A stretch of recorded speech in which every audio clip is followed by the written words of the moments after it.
গাজীপুরের পাতারটেকে ২০১৬ সালে ঘটে যাওয়া আলোচিত জঙ্গি অভিযান এবার বড় আইনি মোড় নিয়েছে।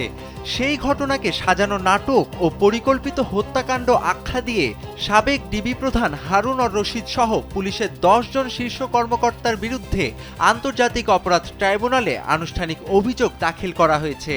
মঙ্গলবার আন্তর্জাতিক অপরাধ ট্রাইব্যুনাল ১-এ এই অভিযোগ জমা দেয় প্রসিকিউশন।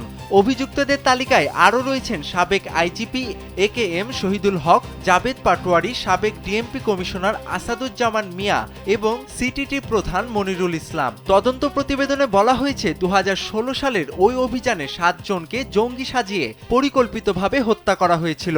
নিহতদের মধ্যে ইব্রাহিম নামে এক মাদ্রাসা শিক্ষার্থীও ছিলেন। জুলাই গণ অভ্যুত্থান পরবর্তী সময়ে ইব্রাহিমের বাবার আবেদনের ভিত্তিতে নতুন করে তদন্ত শুরু হলে ঘটনাটি এক ভিন্ন মোড় নেয়। প্রসিকিউশনের দাবি এটি কোনো বৈধ অভিযান ছিল না, বরং বিচার বহির্ভূত হত্যাকাণ্ডের একটি নীল নকশা ছিল। অভিযুক্ত কর্মকর্তারা বিভিন্ন পর্যায়ে এই অপারেশন পরিচালনা ও সিদ্ধান্ত গ্রহণের সঙ্গে সরাসরি যুক্ত ছিলেন।